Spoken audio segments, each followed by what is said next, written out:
Welcome back to the State of the Arc podcast. My name is Mike. My name's Kason. This is our final episode of our Mass Effect analysis. Next week, we're doing Final Fantasy Tactics. That was the winner of the vote. That's a good game. Final Fantasy X can't catch a break. It gets defeated every time. That's so funny, because I'd say on aggregate, it's more people's favorite Final Fantasy that follow us. Apparently, I have not seen this myself. Apparently, there was a vote recently in Japan for like Japan's favorite Final Fantasy title, and 10 won. Yeah. And I've figured 10 is It's up maybe there. aside from 7, gotta be the most popular Final Fantasy generally among fans. I would have assumed that. Yeah. But it can't win with us. It can't win. So strange, so strange. Yeah, you guys voted on Final Fantasy Tactics. I'm excited to get started on that. Yeah, I haven't played that game in like 20 years. I'm going to make a how to get started playing Final Fantasy Tactics video for the channel.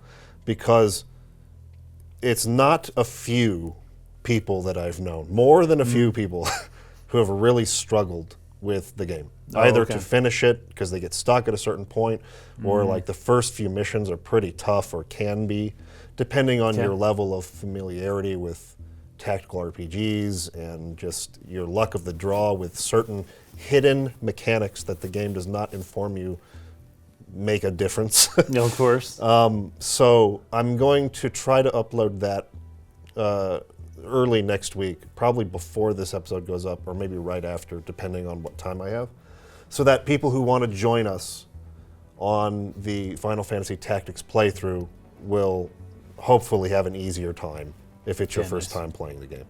So you can look forward to that as a video on the channel. But anyways, I didn't take very many notes for this final episode of Mass Effect.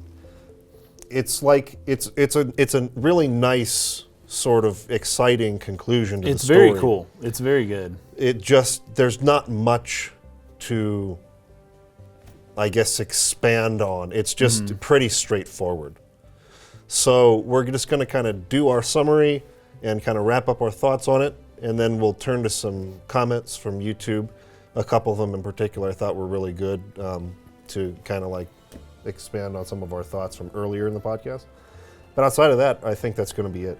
So cool. This will probably be a little shorter. I'm thinking maybe the hour 15 range or something like that. Well, we'll see.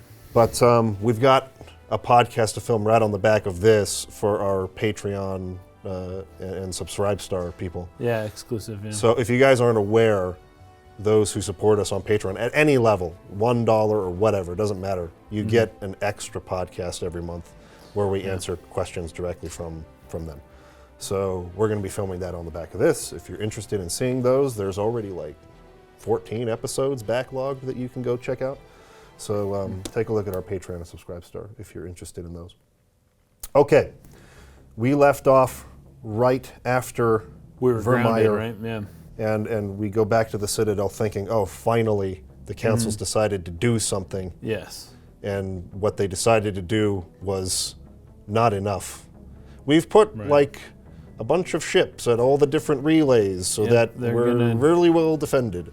Yep. And he's like, no, we got to go to the Conduit.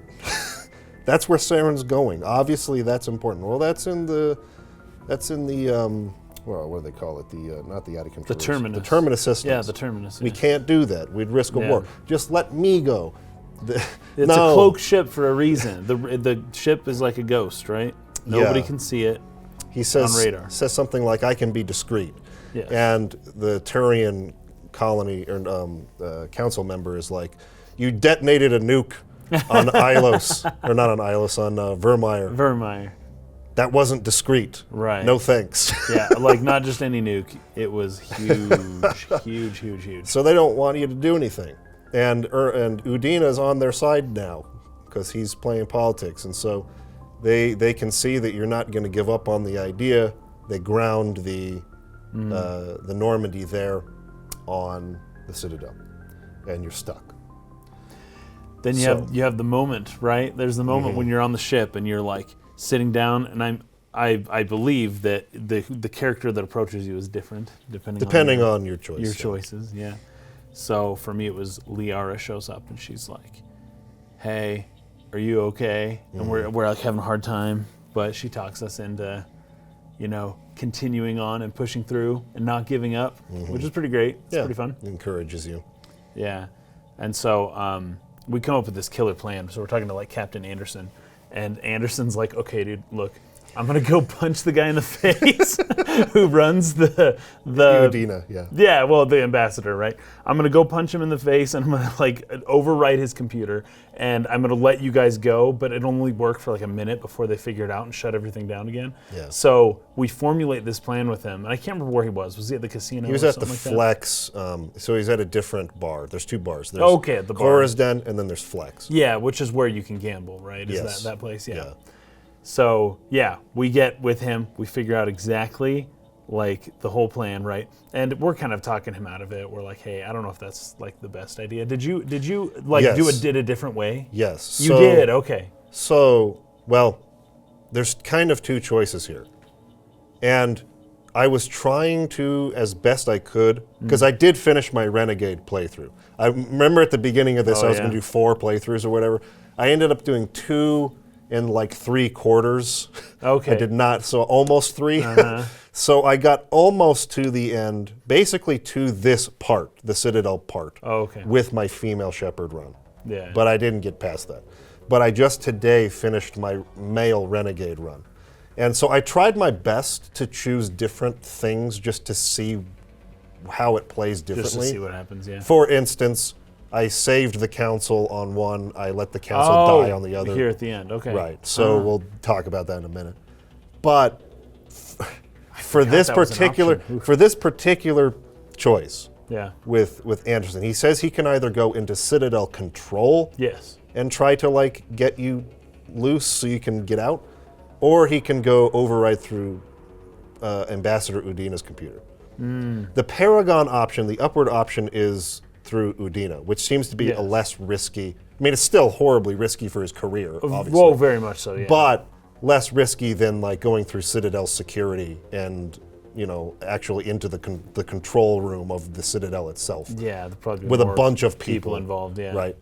That's like the Renegade option.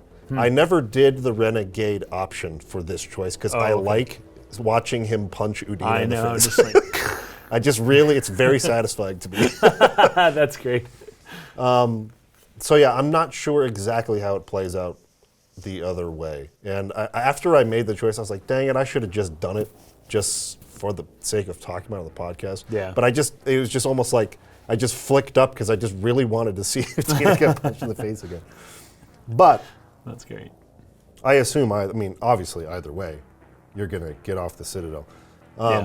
But at least, well, actually, I guess I can look that up. I bet you the result's about the same.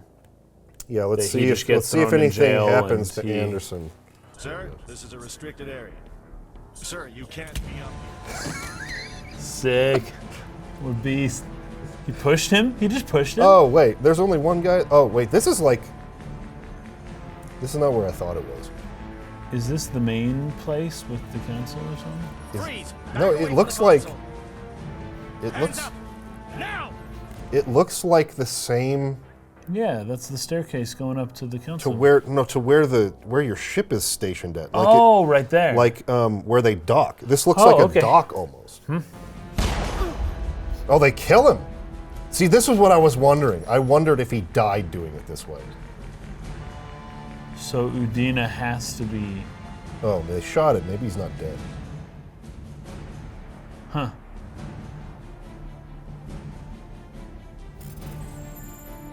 Go. Let's go. Get us out of here, Joker. Now. Wow, she's so much better than him. Voice actress. She's so much better.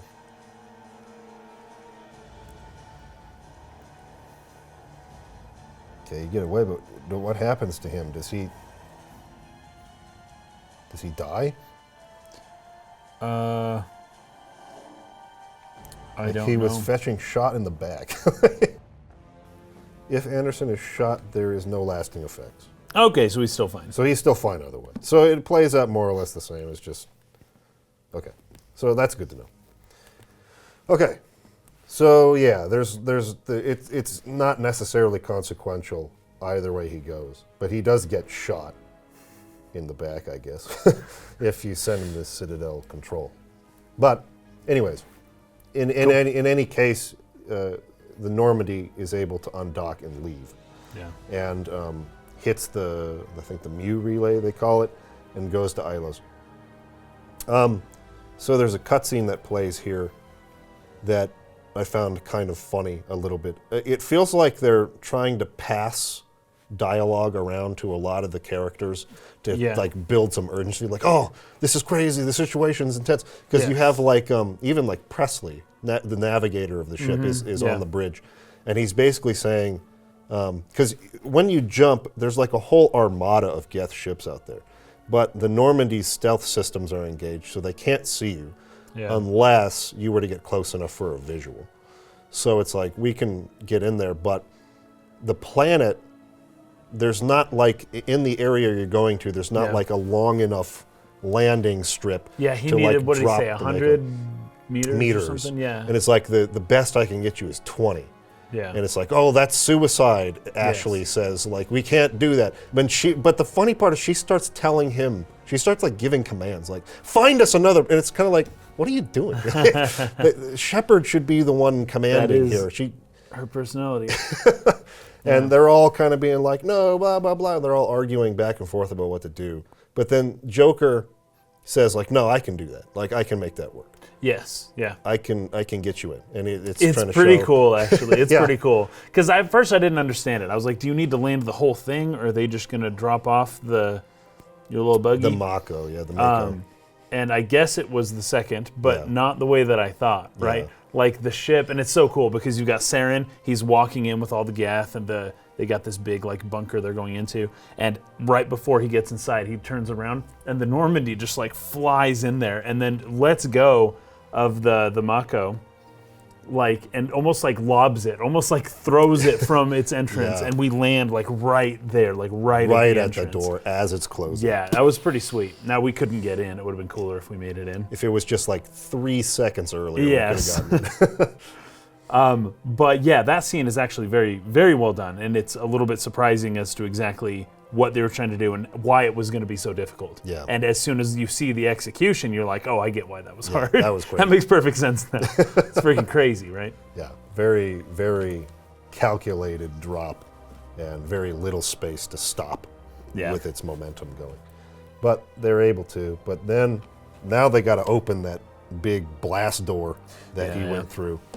And so you kind of have to backtrack a little bit into a control room where you'll be able to open that I love their reasoning for this. They're like, well, they found a way to open it, so we can open it too. Now, my initial thinking is like, what? That makes no sense, right? But that thing wasn't built by them. That thing was built by its Prothean ruins, right? Right. And so understanding that the Geth and Saren didn't build this, they just found it, like, it actually does make sense that, oh, you can just go somewhere else and find the control panel to open it the same way that they did. Those people didn't make it. They're not inside. They didn't lock us out. It was likely shut when they showed up too. They needed to find a way to open it themselves. So we can also. I actually really like the way that, like, that actually makes sense. It shouldn't make sense, but it does. Yeah. With just the idea of Prothean ruins and everything. This city, the history of this city is actually really cool. Yes. In the golden age of the Protheans, Ilos was a verdant world dotted with the spires and arches of magnificent cities. Even casual observation shows this is no longer the case. Ilos has been devastated by means unknown. Its entire surface changed to the color of rust. The atmosphere shows heightened levels of oxygen. Wildfires, presumably ignited by lightning strikes, can be seen burning on the dark side. This indicates that most, if not all, respirating animal life forms have died off. Surface gravity is a comfortable 1.17 standard Gs. The Codex entry says, like the ancient human city of Troy, Ilos is a world known only through second-hand sources. References to Ilos have been found at several other Prothean ruins, though direct study of the world is unlikely to occur, probably because it's in the Terminus systems anyways. Yes, yeah. Ilos lies in a remote area of the Terminus systems only accessible by the legendary Mu relay. 4,000 years ago, the Mu relay was knocked out of position by a supernova and lost. Since then, Ilos and its cluster have been inaccessible. Well, I guess that would be the reason why, too. Occasionally, a university will organize an expedition to chart a route to Ilos using conventional FTL drive. These never get beyond the planning stages due to the distance and danger. The journey could take years or decades, passing through the hostile terminus systems and dozens of unexplored systems. But what you discover about what they were doing on Ilos is pretty awesome. Yeah, it's pretty cool. So you kind of make your way back to the control room where you can open that door. Yeah, and there's a virtual intel. Yeah. Oh no, there's a beacon. There's like a signal. Yeah, and it's First. it's almost like a message that's Yeah, playing. and And it's the all party scrambled. members who are with you comment on how this is probably the Prothean language. Yeah, You and know, they can't like, understand. They can't understand it, but Shepard can. Yeah. Because he's had not only the beacons he's interacted with, but also the cipher. The cipher. Yeah. And so he can actually understand some of the words. And it's too damaged to really like be useful to your current situation, but he's saying this is some kind of warning against the Reaper invasion or something like Yeah. that. And they're basically saying there's nothing we can do. Yeah. Like it's over. Yeah, like, it's totally hopeless. Yeah. So you get that door open and you go through, and you're kind of traveling through there's just these giant walls, and there's kind of like a path that you're driving down, and there's just all of these like pods kind of Yeah. sticking out of the walls. My guess is once upon a time there were many pods lining the entire Yeah. wall all the way down. Yeah. But there's just like a few sticking out. Yeah. And so your teammates kind of comment on it, and it's like, these look like stasis pods or cryopods of some kind. And you're driving down and you come against a barrier that stops you. It's kind of cool because it's like, oh, what is this? But then you it's like turn a the warply- camera around, and it's like one appeared behind you too. So you're basically trapped in this little spot. And it's like, uh-oh, we walked into a trap. And it's like, no, I don't think that Saren did this. And the reason you know that's true is because the music that's playing. Oh, it's so serene. I take a note about this. Yeah. I said, yeah. Oh, So- I can't remember, but yeah, love the music. It's just it's the song, right? It's Yeah. the song, but you're going through this like horribly dark place, and that music's playing, and it's like, I don't know, it just felt really cool. It felt kind of offsetting. Yeah, the title of the track is called Vigil, which is the name of the the VI. the VI system. Yeah. And it's also the music that plays on the title screen of the game. Yep. On the start screen. My favorite track from the game. I really, really love it. Yeah. It's So you get out and you kind of go into the nearby room, and Vigil is there, and he's been monitoring your communication and can now speak to you in your Yeah. language. which I didn't find possible, but that's fine. Whatever. That's how they did it in the game. It would have been cooler, I feel like, had Shepard been able to communicate in Prothean. Yeah, that would have with been him. cooler. That would have been, yeah. That would have been way Why cooler. didn't they just to do me. that? I don't know. Because they wanted the squad mates to be able to comment, but their comments to I'll me, give that up. I'm okay with their losing comments that to one. me are really dumb anyways. Yes, I know. I'm okay with losing their commentary. In this particular conversation, I felt like they were. It would have been way, way cooler had Shepard been the only one who could talk to Vigil. Yeah. And he knows Prothean now. That would have been really sweet. That would have been cooler. And it would have kind of cemented this entire idea that his interaction with the beacons like installed like a ton of knowledge into his mind, and now he's able to make sense of it. Because he doesn't even know the knowledge that's there. Things will just make sense to him. Yeah. He'll just like innately understand it. Exactly. But that VI uses words that they never used, and it's like, it just doesn't make sense. Yeah. It would have been way cooler if he was just speaking it. Yeah. But the scene is cool nonetheless. The scene is scene's still very cool. good. It's very good. And this is another example where I feel like I guess the way it lands or comes across can be very different depending on if you're kind of going in the upper Paragon direction or the Renegade interesting. direction. But Okay. this has been not the first. Okay, sorry, I forgot to go over this. I did my Renegade playthrough. I finished it. And I'm changing my tone on how I feel about it. Because I did kind of that balanced more like 75 or 60-40 or something like that, where I kind of went both ways.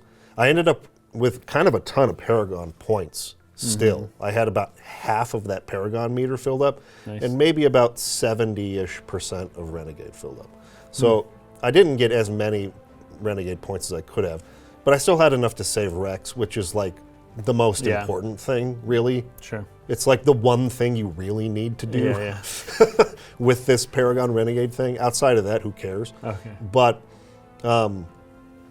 But anyways, I liked the balance. Like at points where it made sense, where you're dealing with your squad mates or a superior officer or whatever, something that's not threatening to you, to not like be aggressive and like just confrontational all the time. Yeah. You know, there are certain moments where that makes sense and certain moments where it doesn't, and it landed completely different with me through the rest of the playthrough doing a more Renegade path. So I really like the Renegade path now.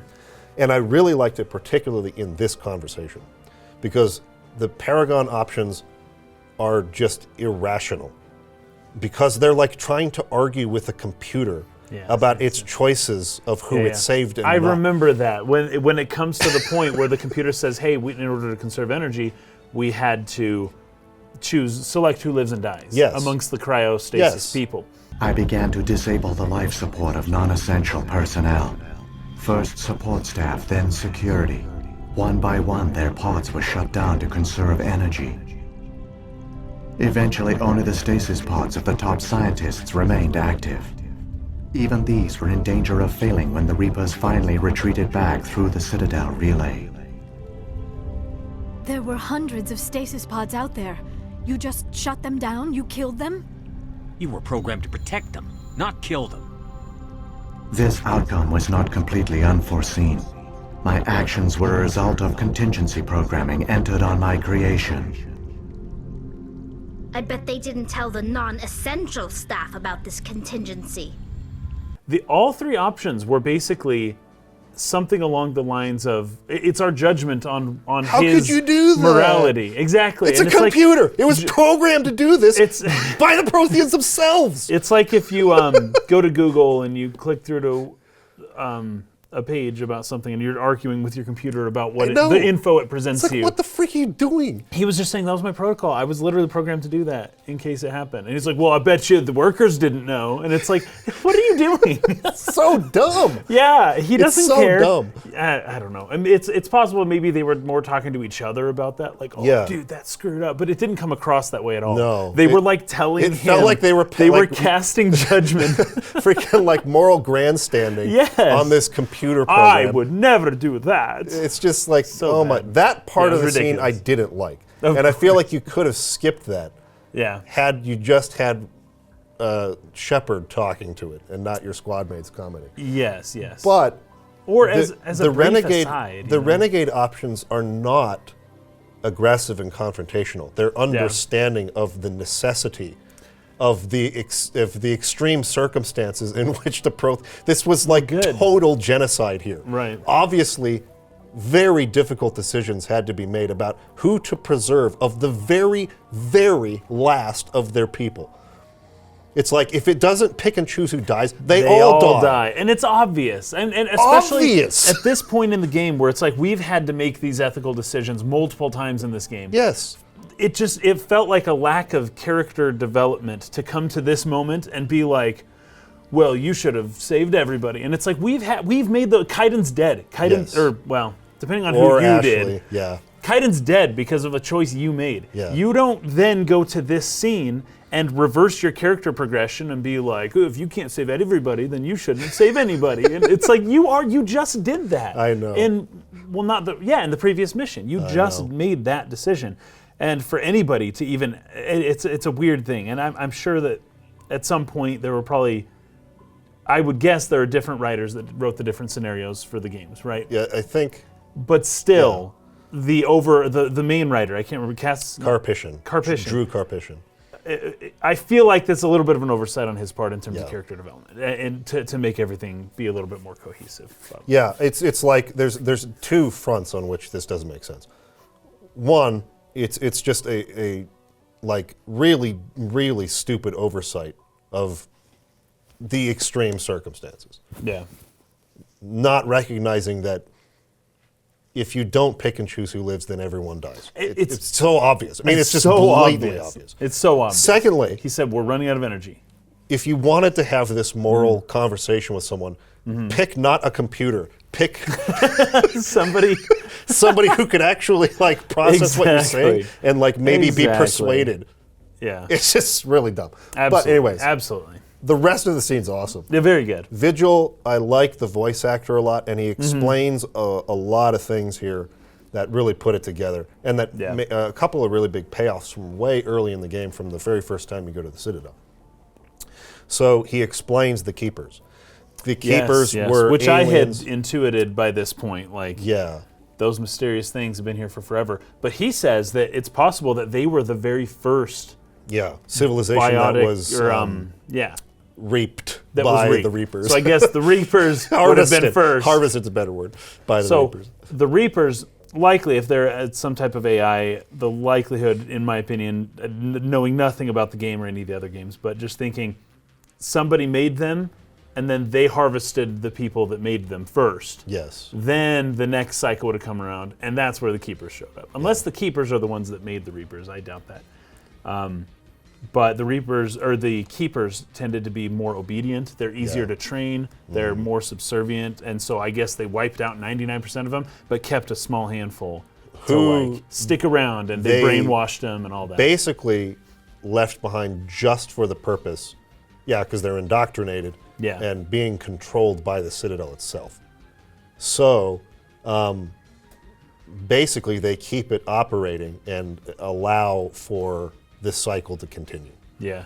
So if Saren had saved people to become slaves to continue living, right, whatever level of living that is, the end would be that these slaves would be doing the work to help the Reapers continue to reap civilizations forever. Yes. They would have been so bad. Similar. That's so a similar role to whatever the Keepers are doing. So if Saren's thinking, let me just follow this logic real quick, because I like doing this stuff. Okay, so Saren is like, let's say there's 1 trillion life forms on the planet, and he's like, well, we're going to save 1 million. That's like 0.01%, right? Okay, so I saved 1 million. That's great. But if all of life gets wiped out, then that's 1 trillion people dead. But if Saren's plan works, then that's only 9.999900 billion people dead, right? But if these 1 million people that are able to live as slaves continue on, and then they help the Reapers to continue reaping people, then the number of suffering peoples is now way beyond 1 trillion. So it's a net negative with Saren's idea, generally speaking, anyways. It's like, you can live, but then the number of people you saved, the number of people you had to kill will continually diminish the number of people you saved because it'll keep growing. The fraction keeps going. It'll get into the hundreds of trillions. It's all because you saved these people because you didn't want these trillions to die, that hundreds of trillions ended up dying anyways. But the problem with Saren's logic is that he's indoctrinated himself. Yes, of course. So he's not really in his right mind, and he's not really making these decisions anyways. In terms of the story, yes, but in terms of the philosophical conundrum, the ethical conundrum that they're trying to present, that throughout history there have been many people who have been like, live as slaves and at least you're alive, right? Yes. This is more addressing that specifically. Yes, and but last time you had asked me, why does Sovereign even need Saren or the Geth or whatever in the first place? Why this is where this kind of comes together, because the Protheans were able to save a very few of their scientists to reawaken after the Reapers went back into dark space. So what happens is they come in, they harvest a civilization, then they go back.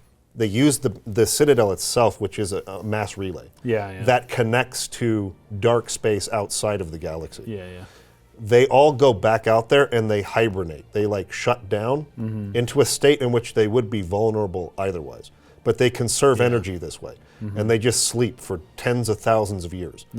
And then they leave one Reaper Sentinel in the galaxy to awaken every once in a while and check on things. And then as soon as it sees, okay, the time is now, it sends a signal to the Keepers on the Citadel to open the relay and bring them back in to start the invasion. Yeah. The problem is they missed the last few Protheans on Ilos. The Reapers went back into dark space, and Ilos was able to stay remote and hidden. Because of the VI. The VI didn't awaken anybody until the Reapers were gone. Right. Yeah. And so it woke up a few of the Prothean scientists who had just barely unlocked the secret behind mass relays. Oh, nice. And they built one that they called the Conduit. But it was only a one-way relay. They couldn't come back to Ilos through it. They could only get to the Citadel. So that big monument, mass relay monument on the Citadel, was the other side of the Conduit. So they used that to go to the Citadel and arrived, and all the keepers are there doing their thing, and they were able to study them just enough to learn that they were being controlled by a signal from the Citadel. They severed that. Yes. So that when They hacked Sovereign, the system, yeah. when Sovereign signaled the keepers this time, they didn't respond. So Sovereign was screwed because he's by himself. Yep.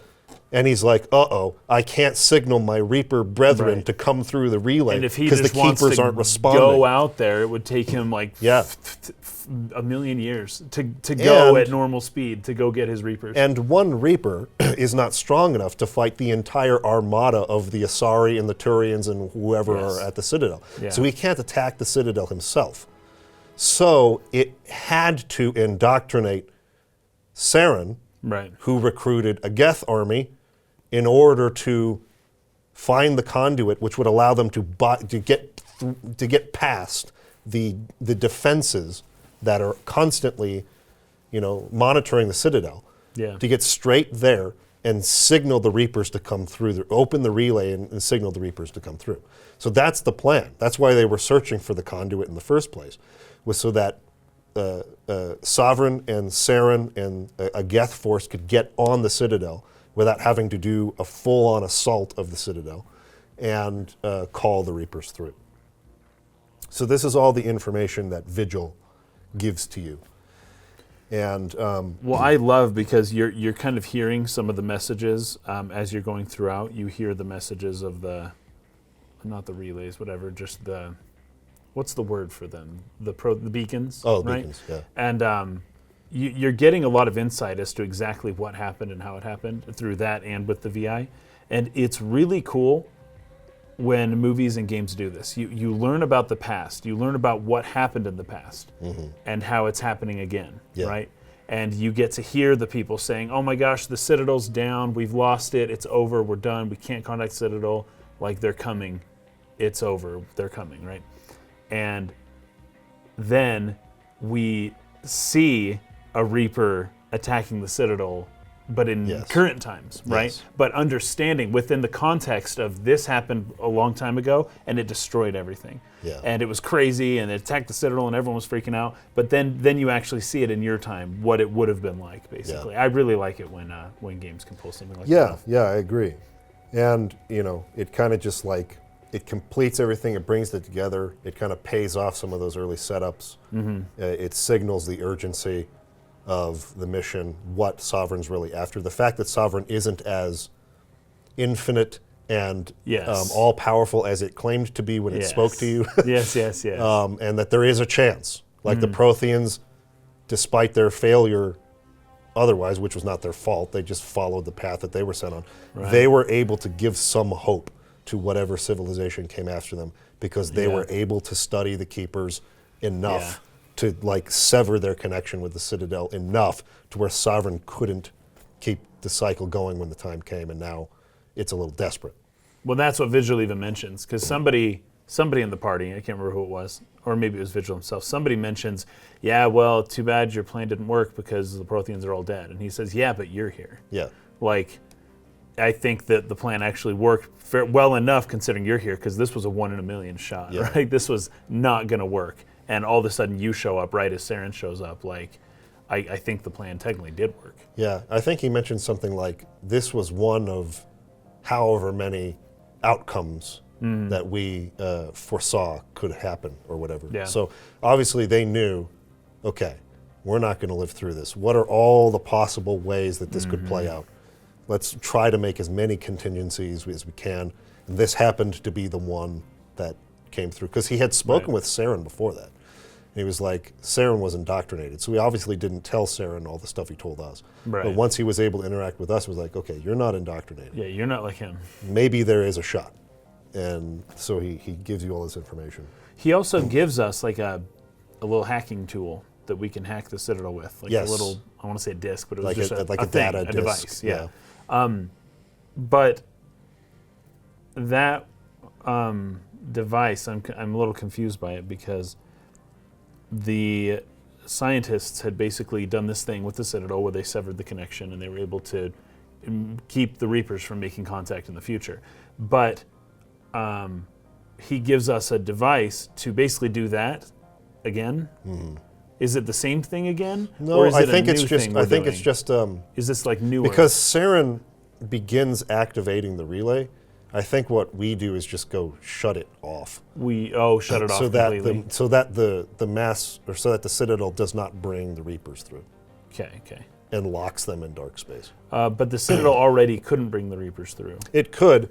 It was capable. It wasn't the connection that was severed was not its potential as a mass relay. It was just how the Keepers responded to Sovereign. It was more to the Keepers. When Sovereign told them, "Okay, open it." So it was the Keepers. The Keepers didn't. That makes sense. Responding. So the relay can work, but the Keepers, are not their activating connection was it. severed. Okay. They were supposed to be the ones to activate the mass relay. Right. Yeah. And they didn't do it when he told them to.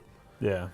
So, and they mentioned something about how, it might not be like the most ideal thing for the Reapers to rely on organic species like this. Yeah. Maybe the Geth would be like the replacement of the Keepers or something like that. Yeah, I remember that being brought up. They'd be more reliable. Yeah, so that this hiccup doesn't happen again. Yeah. But anyways, now we got to rush to the Conduit and get onto the Citadel and stop Saren from activating them. I love it. As soon as we get in our car and we're driving back towards, and we can see the Conduit in the distance, and we're like, sick, that's it, let's go get it. Yep. And then everything stops and it goes to a cutscene. And because the hope is, let's get there before the Reapers, before Saren. But he gets there too quick. He's just a few minutes ahead of us. And so it shows up and you see all the missiles and everything. It's a really cool shot. It's really well done. Yeah. When the Reaper shows up and you see the Citadel's defenses activated, but the Reaper brings a ton of Geth ships that look similar to the Reapers. Yeah, the Geth ships have kind of that, Yeah, they look similar. But yeah, and he's got a whole army with him, right? I really like that shot. It's sort of like a panning shot as Sovereign sort of just coming towards the kind of center place where it's sort of yes. Dots. I have a note on that. It's a cool shot. It's a very cool shot. And what you just did actually is what I was thinking of. This is a little bit Sistine Chapel in some weird way. I could see As the that. thing moves forward, it looks like a hand, right? The whole thing looks like a hand moving forward, right? Yeah. And there's a finger that sort of touches the Citadel. and it's like they're coming close and it's like, but the difference is within the Sistine Chapel is that there were the how did I put it? I wrote this down here. There were the angels pulling God away from Adam or Michael. I think it's Adam, right? Yeah, on that side. On the Sistine Chapel. On the left side. And it's basically showing that God wants to make contact, but he is restricted in some other ways. The angels are holding him back. It's an interesting scene, right? But what if the angels weren't there and God was able to make contact? Mm-hmm. Destruction, right? Right? Because the Reaper is essentially like the godlike being of this world, right? I thought about this. And it's like, boom, they're going to make contact with God, and it's not a good thing. Yeah. Right? I thought about this. It's a good take. It's on the second time going through the Sovereign conversation on VIrmire. And I don't remember if we brought it up. You edited the last episode. I did. So I don't remember if we brought up when he says, "We simply are." I did. Did we talk about how it's like I am and? Oh yes, I don't think we brought that up. That line specifically. So what? I'm gonna bungle it, but what Sovereign says there is Reapers, the name given to us by the Protheans to give voice to their destruction, or something like that. In the end, what they chose to call us is irrelevant. We simply are. I love that. And I think I know where you're going with this. That's pretty cool. On the second time watching it was like, I feel like that's an intentional sort of reference to the biblical I am when God refers to himself as I am, right? We simply are. It's like they have a God complex, these Reapers, right? Yes. They believe that they are infinite. They have no beginning, no end. You try to ask them, who created you? We Alpha have and no Omega, beginning. Yeah. We have no end. We are infinite. Alpha and Omega, we are. Yeah. Was essentially what it says. That's fascinating. And that, I think, really adds to the sort of like the nature of that scene being a very heavy, almost gut punch, hopeless feeling. Right. It's like, this is like a God we are level. Beyond your comprehension. Yeah. Our existence is something you can't understand. Right. We have been doing this for countless eons. We will continue to do so. There is literally nothing you can do. Like, it's just, they basically are gods. Yeah. But they're synthetic gods. They're robot gods. they're robot gods. They're essentially man-made gods. Well, biotic-made gods. According to them, they aren't yes, created. they wouldn't say so. And we'll learn more about their origins in future Mass Effect games. But that scene, I don't know, it's just something that I thought about the second time that I didn't comment on the first time. Yeah. Is that intentional, I feel like, reference of saying we simply are, I am, right? Yes. There was something else I want to bring up to that, because there's when he says that the Reapers is just a name, simply a name given to voice the destruction, right? Yeah. But it doesn't actually encapsulate who we are, right? Yeah. That's sort of like the general idea of a graven image or something like Yeah. that, where Yeah. it's like you take an abstract concept that you can't understand it, and you give it a name, and you understand ancient religions often will say, don't say the name of God. In fact, it's one of the issues with Christ when he says, I am that I am, something like that. What is it? Or whom? Anyways, I can't remember it. But there's some line in Matthew or one of the Gospels where Jesus says that, and everyone's like freaking out. They're like, you're not allowed to say that, right? Oh, right, yeah. You can't say the name of God. That was one of the rules. Don't say the name of God. Don't make any graven images to God. And both of those are in part referencing the same thing, which is there's an abstract thing, and when you give a name to it, and when you make it into this tangible thing that you can understand, you do a disservice to the actual thing, right? Because it's like a faulty, flawed way of trying to define what it is. Exactly. You're trying to understand it, and it's like you can't. It's better that you leave it as incomprehensible than that you encapsulate it in like a golden calf or a name of a thing that means other words within the language that's a difficult language to communicate in anyways, right? Which is all languages.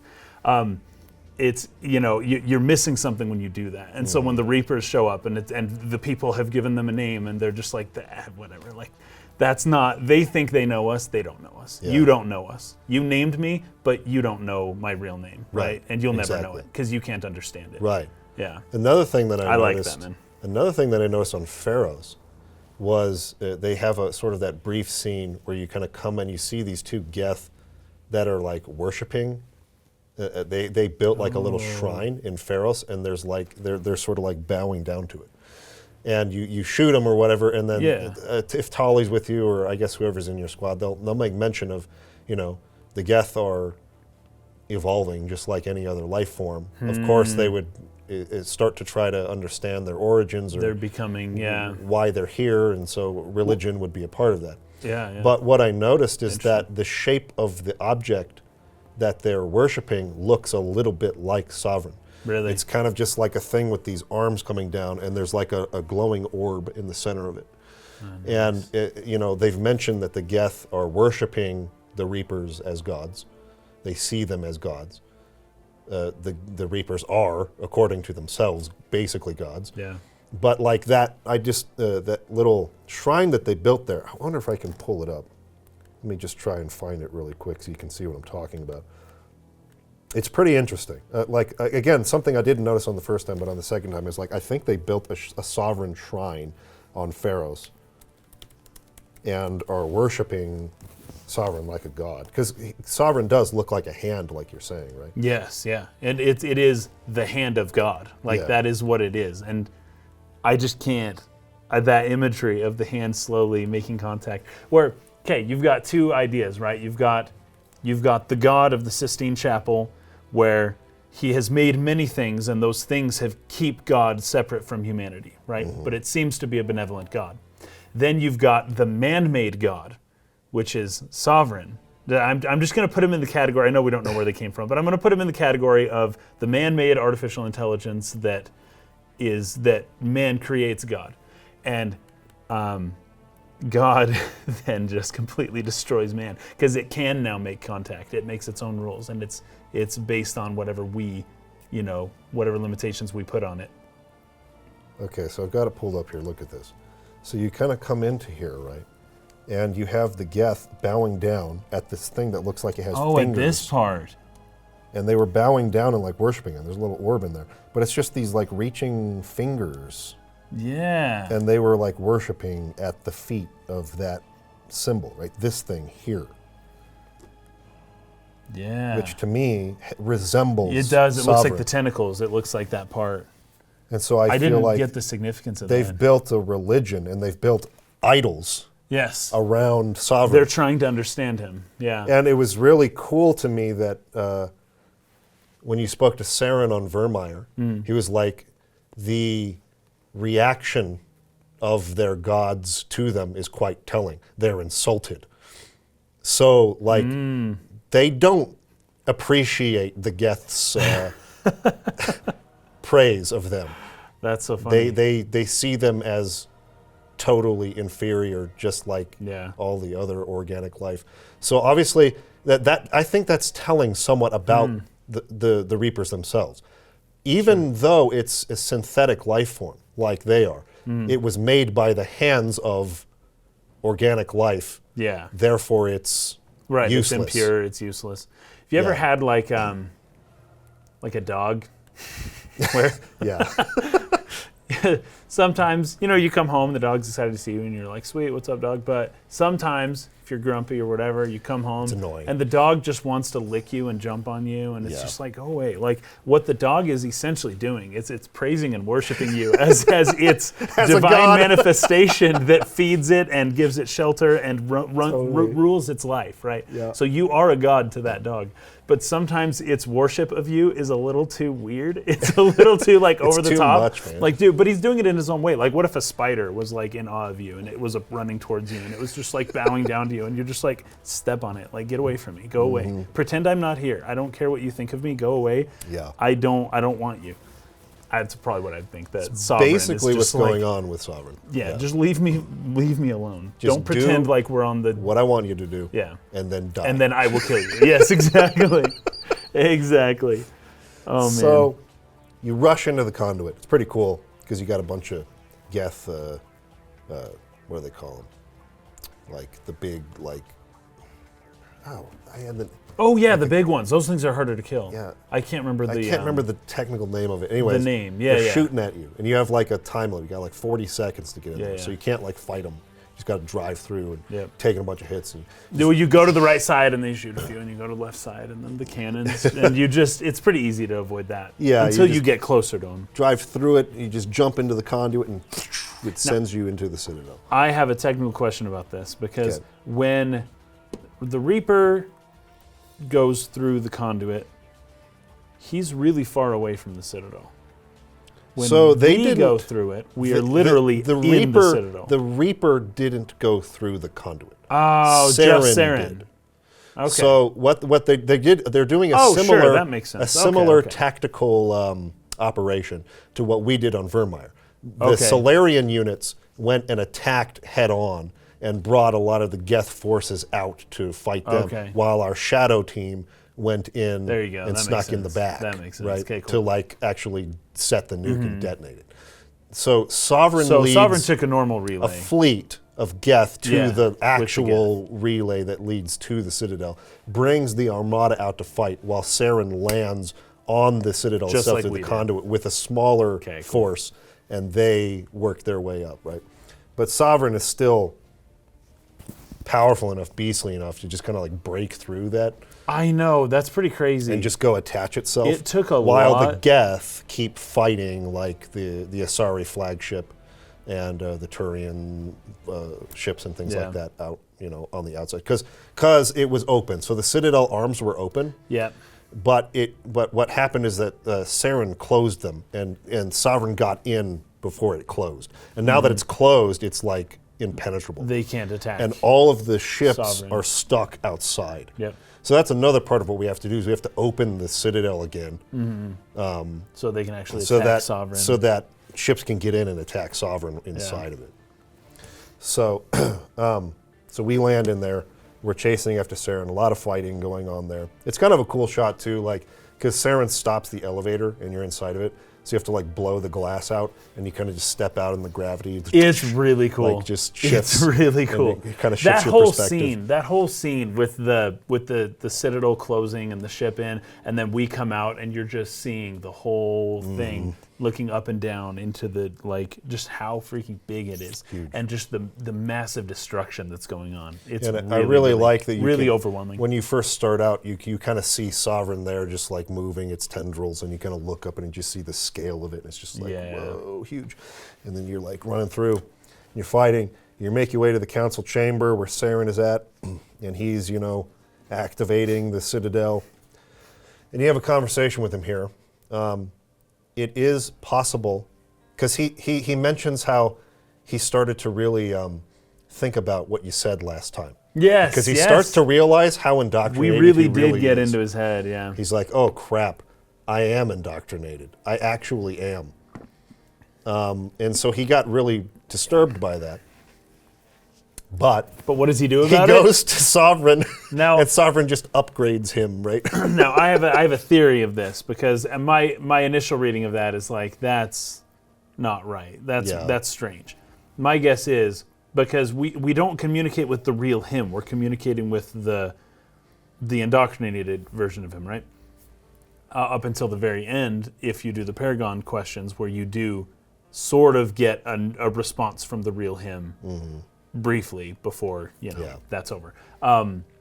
But my idea would be that Sovereign may have implanted him with that thing, kind of not really, more or less against his will, would be what I'm thinking of, right? I think so. But then when he tells us, he's like, oh, I told him to do this, and I wanted this. Right. But if he was asking questions and his response is to get implanted, probably he asked questions and he got implanted, whether he wanted to or not. Yeah. Right? Yeah. Because the Sovereign is like, we're not wasting time here. If you're not on my side, then I have a solution for that. Yeah, force it. And it'll be done, and then the indoctrinated Saren with the device would then act like, oh, that was totally voluntary. I wanted to do that. I totally wanted to do that. Right.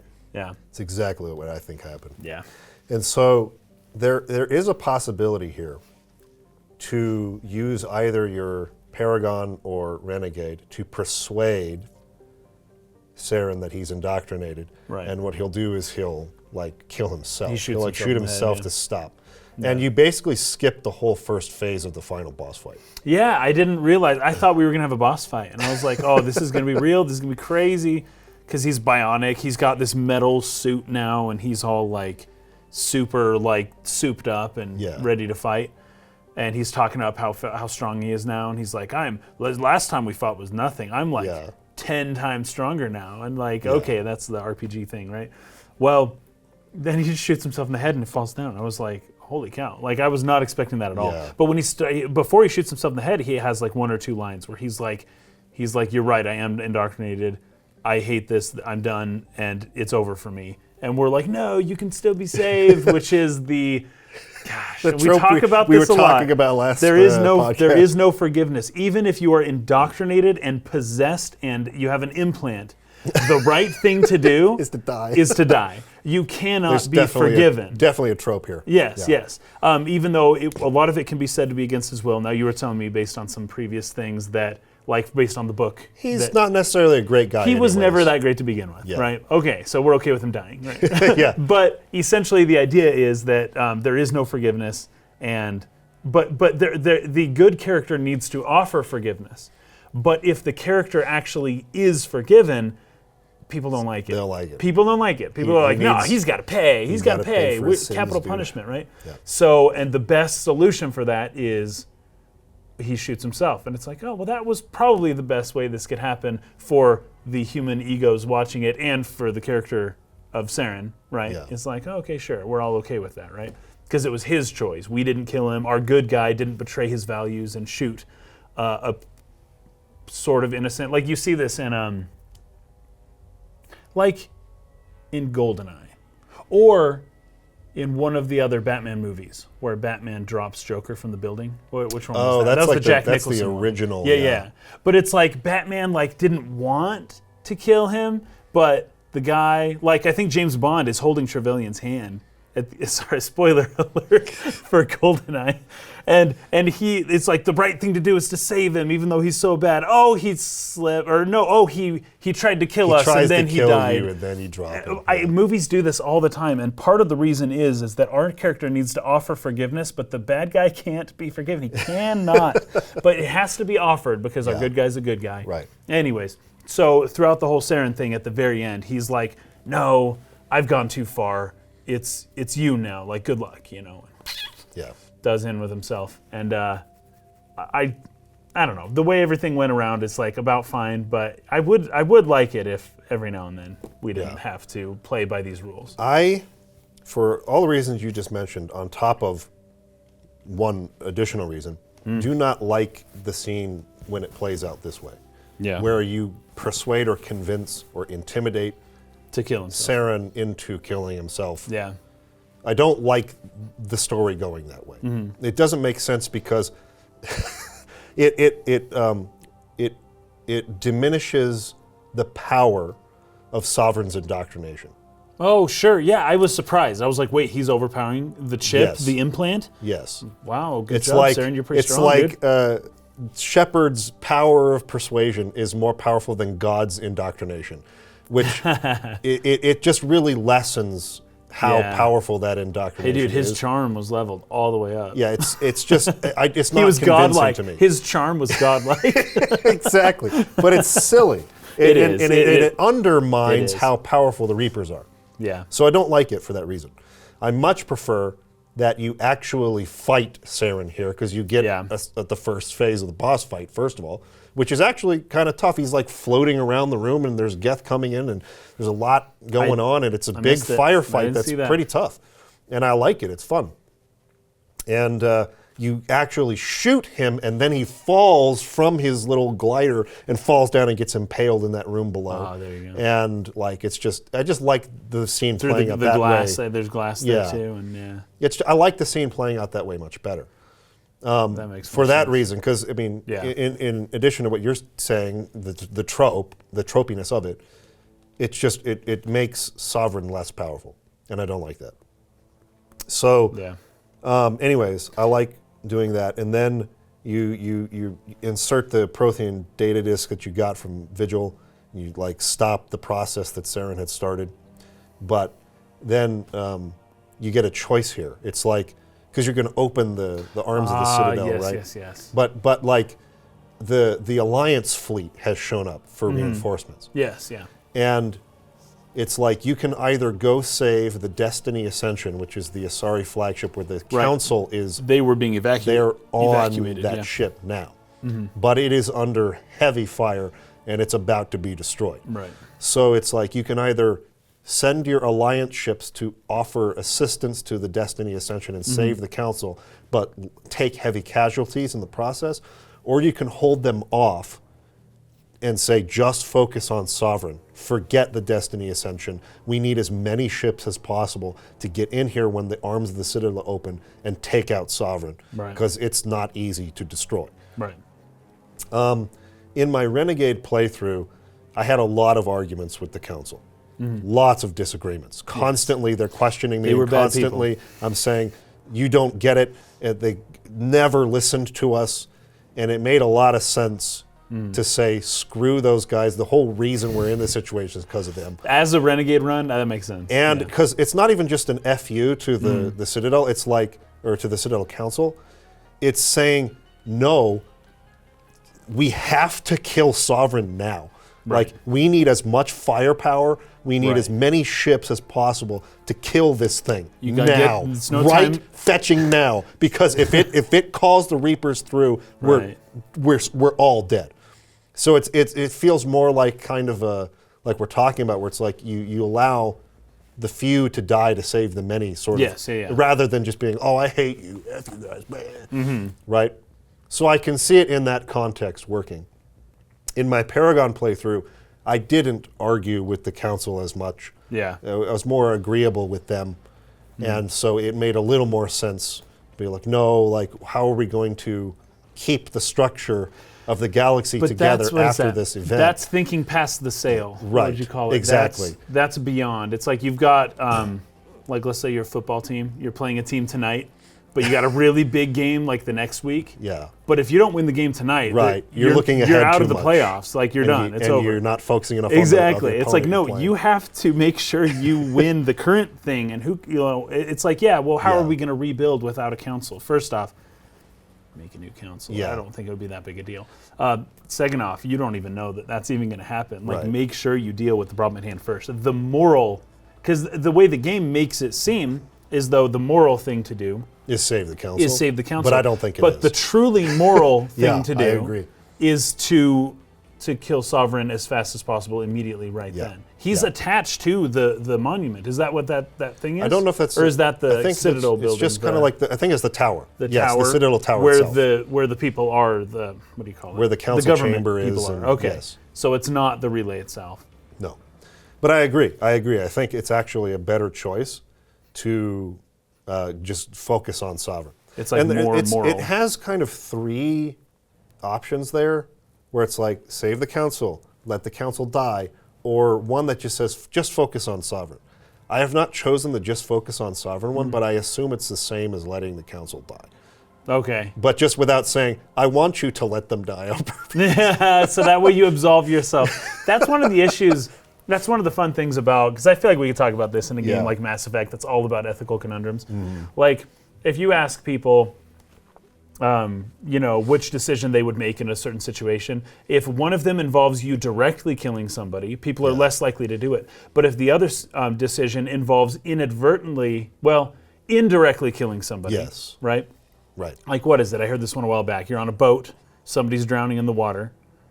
But if you don't drive fast enough, they will drown, right? But if you want to drive faster, there's a person sitting on the back of your boat who's going to fall off into the water because you're punching. This is it, right? basically the trolley problem. Yes, but it is. Except this is one and one. One One person and one, drowning, yeah. one person in the boat. And what most people would say is, "Oh, the person drowning, we let them drown."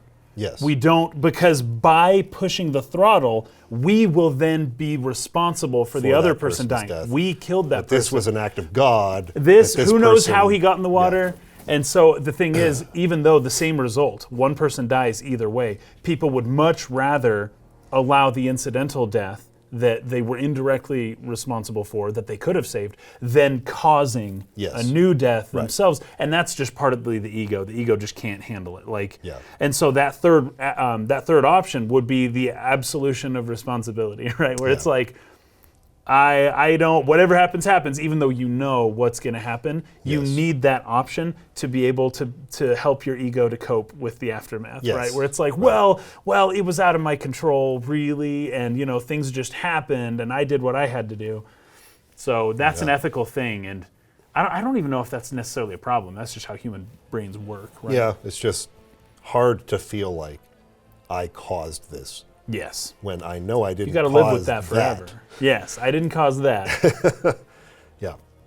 So anyways, they had to add that third one in. So those are kind of the two options there. Yeah. But as you give that command, you send your squad down to be like, make sure Saren's dead. Yeah. And this is where his upgrade comes into play. He basically gets Right. ripped apart, and he's a full machine now. It's just the machine, yeah. And it's the second phase, final phase. And of he the boss starts talking to you. He's like, I'm Sovereign. So it's like Sovereign is animating this person Yeah. with its own spirit, And I don't know if that thing really is Sovereign or if it's just an extension or if that chip that was implanted into Saren was a replication of Sovereign's Allows AI. him to control him remotely. Or if he's controlling him remotely, either way.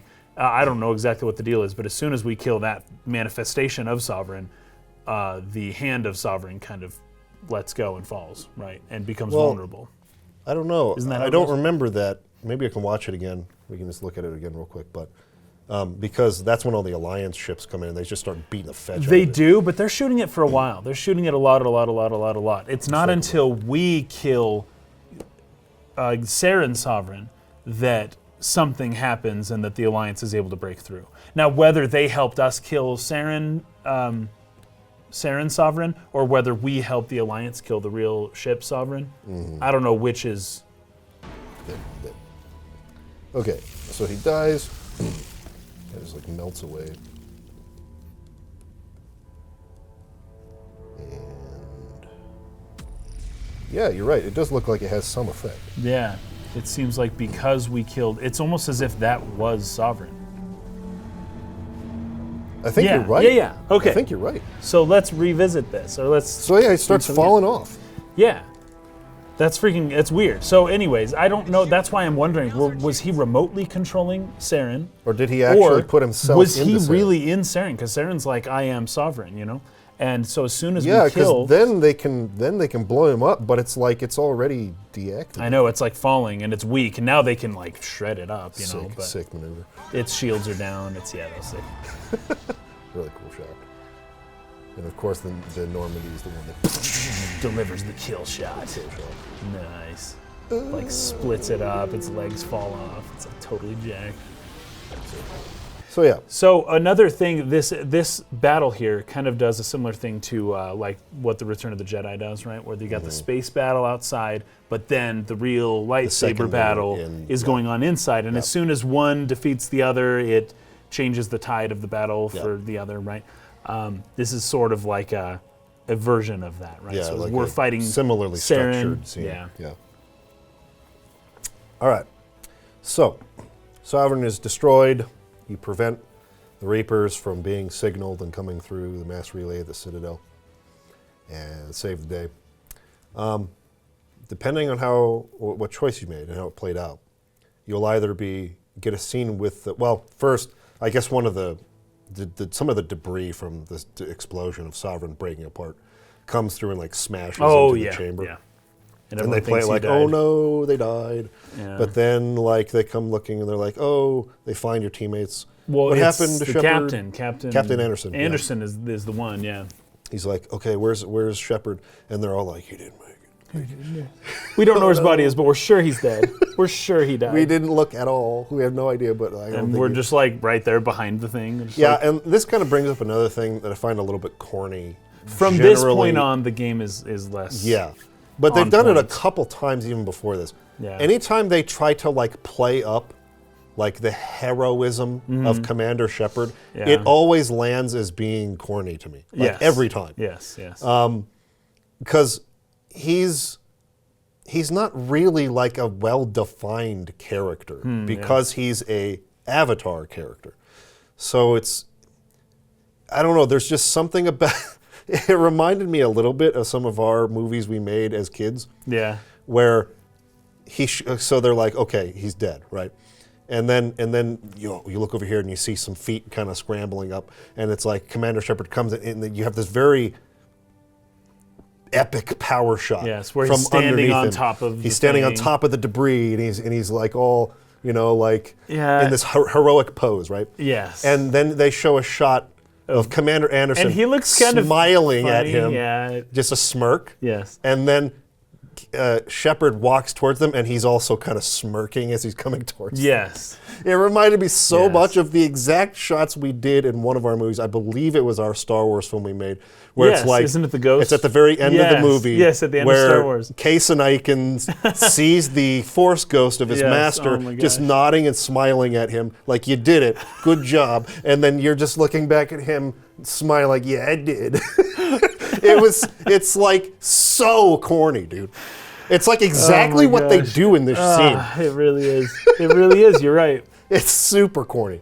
And the CG animation doesn't help. Yeah, it feels like a rushed sort of like final cutscene. But then you get a shot, or you get a little scene where it's either the Council talking to you, saying thank you for saving us. The Alliance has made a great sacrifice. We thank them for humanity this. did a good job. Because of this, we're going to allow a human onto the council. Yeah. And so you can choose Udina or Anderson. I have no idea, regardless of whether you're doing Paragon or Renegade, why anyone would choose Udina. It's like stupid to choose it. So everyone chooses Captain Anderson because he deserves it.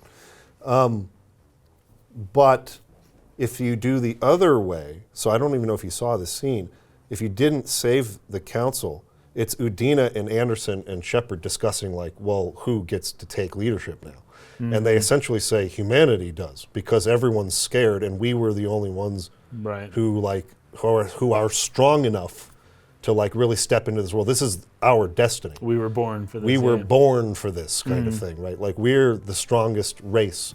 Our differences in, I suppose, temperament, our aggressive expansion, all these things have prepared us to do this in a way that the other Citadel races were not prepared to do. And it's because you insisted on pursuing this investigation, even though they tried to hamper you all the way, that we were able to do this. So obviously humanity is going to be the one to lead the galaxy against the Reapers. Kind of like the two differences there. But you still choose who's going to be the leader, Udina or Anderson. Okay, so, and then they're, instead of being a member of the council, they're just the new leader over everything. Yeah. There's a human council, but it's like a chairman or somebody who's kind of at the top. Sure. And so, again, I don't any idea why anyone would choose Udina.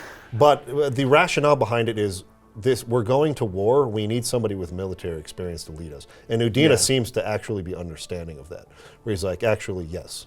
But in the other one, where it's just the Citadel Council asking you who to nominate, if you say Anderson, he tries to resist that, wait a minute, why him, blah, blah, blah.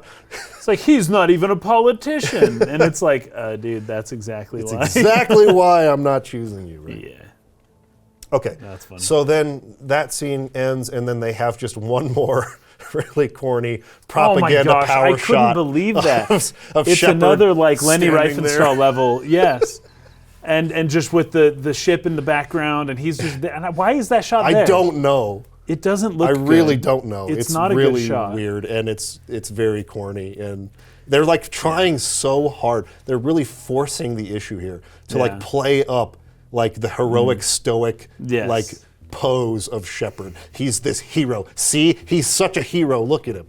Yeah. It's just dude, this is not subtle, and it doesn't work. Stop. No. A little silly. No, I totally agree. We did not talk about the relationship stuff. Okay, let's do that here at the end of the game. First of all, because you mentioned that you didn't get the scene with the where they confront you and they're like, pick which girl is your number one girl. I didn't because I told you knew ahead of Liara time, right? to just be friends. Yes. So you knew what you were doing. Yeah. So why did you pick Ashley? It was my first question. I didn't try to pick Ashley. So I was trying not to romance anybody. Okay, yeah. In the Renegade playthrough, I was successful at not doing that. Okay. Because I was rude to Ashley in the very beginning, because I was just being renegade on every choice, and he was just an absolute jerk to her, and she was basically like, I don't like you for the rest of the game. Okay. And anytime I had a conversation with Ashley, I just mostly went middle route. I never really went the nice way. Okay. So she never developed feelings at all for Shepard. And with Liara, I did the same thing where she initially was like, I have feelings for you. What do you feel? And is like, sorry, I just want to be friends. So in that scene where you first go back to the Citadel, and what's supposed to happen is one of the girls come to comfort you and to galvanize you or whatever. Yes. He's just by himself. Nobody comes up to talk to him. Really? And then Joker just says, hey, there's a message coming in. He's like, you spying on me, Joker, or whatever. But he's alone. That's it? He's alone. He's not with anybody. That's interesting. So that was my Renegade playthrough. I didn't romance anybody. I was thinking, on the Paragon playthrough, I had some conversations with Ashley in which I used some of the nice options, and so therefore she falls in love with you. And so I didn't mean for that to happen, but she showed up in that scene. Yeah. And it's basically, you have one choice here. You are either a complete jerk out of character of Shepard at this point to get her to F off and go away, Or even if you're neutral, she will just be with you. Oh, that's and that's what ended up happening to me on the Paragon route. And I was like, dang it, I didn't want this. I did not want this at all. So I ended up getting with Ashley on accident. sounds like a bar conversation. Yeah, I was drunk. I didn't mean for this to happen. total freak accident. Oh man. So for me, it was clearly Liara because I actually didn't know that you could pick neither of them. So I was like, all right, well, this is where the game's pushing me. So, because then they confronted me because I was just Paragon nice to everybody, and I was like, tell me about yourself. And oh, well, I still think you're a good person. And to everybody, each time that they brought up stuff, I was always to upper left or upper right. Yeah. So and it just goes in a loop, and you like have to eventually. It's yes. choose. But they confront you, right? They show up and they're like, "Hey, which girl do you like?" And I thought that was so bad. I hated that moment. It feels where I was school. Like, "This is middle school. This is 13-year-olds." But not only that, what I wrote down here, I said, choosing between the two of them is so weird. It's like high school. Which one of us do you like, right? But this is a military vessel. I know. And we're the commander. Mm-hmm. How many people watching this have served in the military? If this drama occurred on a ship or like in the Navy or on a base, what would happen? Like, what does anybody have a story? Does this happen? First of all, does this happen? And does like the general get like multiple girls like confronting each other and make it that obvious, right? My guess is it's a lot more subtle. Yeah. My guess is it wouldn't happen at all. It was so overt here, right? It was so overt here. It's just so overt. And Ashley, I put a lot of it on Ashley. She's so obnoxious. I really don't like her character. Yeah, I feel like in my previous playthroughs, I didn't hate Ashley. I just kind of was like, you're okay, I guess. I didn't like her on this playthrough, really at all. And I think the intention here is that, yeah, she's pretty I guess the correct term would be xenophobic. Yes. She's exceptionally xenophobic and prejudiced and just abrasive. She's very abrasive, yeah. But that she comes around on some of those things because Shepard persuades her to look at it from a different lens, and she becomes less that way. But part of the persuasion is now you got to sleep with her. I know. Otherwise, you're just a jerk. I know that's kind of the intention with it, but I just find her personality too abrasive for my taste. I just don't really like her very much. Yeah, me neither. I wouldn't want to pursue her in real life at all. At all. I don't know who would. Liara, to me, if you would, is at least... She's interesting in a different more way. Interesting person, but still kind of just flat. Yes. I just don't really like her that much either. Because she's just this innocent 106-year-old, thing, trying to make its way in the world. Yeah, she's a very flat character as well, but she's way more interesting, partly just because she's an alien, but she wants to talk to us about other stuff because she actually does research. Right. Anyways, I put down here, I find it strange. This is like playing a game as the CEO of a company where you can hook up with the secretary or the other few women that work for you. I know. Isn't that just weird? It does. Strange. It feels forced overall. It doesn't feel very organic. And I think you're right. I think the setting of Mass Effect 1 does not lend itself to a romance very well. No. Although I do have to say, to the extent, and maybe this is why they push you towards Ashley more and more, is because I think that the Liara, there's a better connection with Liara because there are multiple times where we have the moment of the mind melding thing. And then we go talk to her afterwards because she's not feeling well. And it's like you connect with her on a different level first. And it makes more sense to me that would be the natural. But according to the way the game seems to work, the natural thing they want to push you towards is more of like Ashley. At least that's, or Ashley just pushes herself on you either way. But it makes more sense to pick Liara, in my opinion. Yeah, I'm not going to say anything like this doesn't happen in real life. I'm sure it does, but I'm sure it creates a lot of scandals even in the military because there probably is a superior officer to, subordinate sort of, that's not, it's like kind of a taboo thing. Well, now, especially now it is. Yeah, you're not supposed to do that. Yes. You're not supposed to develop those kinds of feelings with subordinates. Because that's It's a bit, sometimes people feel like they have no choice but to go along with what their boss tells them to do. Yeah, right? I'm sure it happens, and I'm sure it's in human nature for relationships like that to develop. I'd say it definitely is human nature. But I don't know. There's something about Shepard's personality, the urgency of this particular mission, and a lot of other things going on, where it's just like I do not feel convinced that he would allow this to happen under his command on this mission.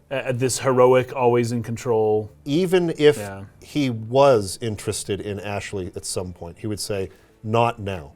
Like, let's wait until the mission's over, and maybe we're assigned to different ships, or something like that." Also, military relationships are hard because, and this is actually something that's explored a lot with Anderson in the prequel novel. Oh, yeah. He gets a divorce because he's away. Yeah, he's always gone. 8 months out of the year. Yeah. And it's really hard to maintain a relationship when you're assigned to different places, or this person's over here and you're over here for extended periods of time. It's just, again, I'm not trying to say like these relationships don't happen, and I'm not convinced that they would. I'm just saying it doesn't feel right for the setting of this game to kind of force a romance on you like this. Absolutely. The second game, the circumstances of the second game are very different. Really? And it lends itself much better to a more casual relationship with your squad mates. Not such a rigid military relationship. That would soften it a lot if it Yes. wasn't so like strict, because that's the whole point. This is like my line here. We're the commander. It feels weird that we're commanding a ship but are getting with all the ladies on board. Yeah. Nothing about that. It just feels right. So I mean, I'm with you. I agree. Yeah. So again, this is kind of a conclusion I've come to overall on Mass Effect 1. I feel like the building relationship with squad mates, it's like the foundation of its greatness was set, but it was not executed to its full potential in this game. In Mass Effect 2, it is, from what I remember, I guess we'll play it at some point. No, I hope so. Masterful. It's just way, way better. You get a much better connection with the characters. The characters are much more interesting. And you have more choices to make. And there's just a lot more to be gained from talking to your squad mates. And they actually have missions where you gain their trust. For every character. It's cool. like you learn about their background, they have something in their past that they want settled, and you basically go and help them, and that you see their, whether it's platonic or romantic, you see that relationship really build in layers and stages over time, and it just feels so much more natural than it does in the first game. Cool. What the first game, I think, does masterfully is how it unravels its world building. That to me is still just as good on this playthrough as any playthrough I've done before. It was good. I was impressed. I just really love the attention to detail, the wittiness at times that goes into it, like how they slowly unveil this galactic society and how it operates and all the different species. And I love the sovereign conversation where you talk to it for the first time and basically feels like you're talking to God. Yes. And it's like, you can't fight God. What are you going to do? Yeah. It in a way that's, I just feel very iconic. And so, I don't know, I guess like overall, I would say that my opinion of Mass Effect has diminished a little bit on this playthrough. I don't hold it in quite the same standing as I did before this playthrough. But that's not to say that I don't like it. I still love this game. I would probably drop it out of my top 10. But I still thoroughly enjoyed it, and I do like the additions that they've made to the Legendary version. Okay, yeah. The remaster. Like Did they do all three remastered? Yes, they're all in one game. So the Legendary Edition is all 3 games in one package. And like the shooting mechanics are far improved. Like the Mako is improved in terms of its mobility. It's an overall smoother experience and one that I would recommend. I really like using the powers. That was something I had never really like experimented with too much in the past. So like I really got into the tech and the biotic powers. and experimenting with different classes too. What I ended up coming to a conclusion on as my favorite sort of setup is to have Shepard as a soldier. Actually, this is not common. Really? Most people don't like doing the basic soldier class. They like to experiment with the other ones and get different powers. But what it really made me do is like my Shepard on Renegade was a beast with weapons. Oh yeah. The dude just shredded people with guns, and I really liked that. But then I was constantly commanding Tali and Liara and Rex to use their powers. To do their powers, yeah. And especially with Geth, to use the tech abilities to like override or hack or... It was just like there's a couple of places where you're on foot and you're fighting against one of those big Geth. I forget the names of them. Maybe there's two of them. And it's like I can just Tali hack that one, and it starts shooting at this one, right? And it blows that. Yeah. So there's just so many creative ways that you can like command your squad mates to use powers, and that makes your squad mates more. It's like you're not doing everything yourself. It's like you're actually relying on them for something that they do that's useful to you. You couldn't do as well yourself. Right. Yeah. So I ended up really liking that route, and also. You can't like override or hack into anything because he doesn't have a high enough like engineering skill on the soldier route. So you have to bring Tali with you if you want to hack into anything to get weapons out of the lockers or different codex entries or whatever it might be. It's like if I didn't bring Tali with me, it's like, oh crap, I can't hack this. I've got to go back and get her. So it's like you rely on your squad mates more that way. Interesting. And I really liked that.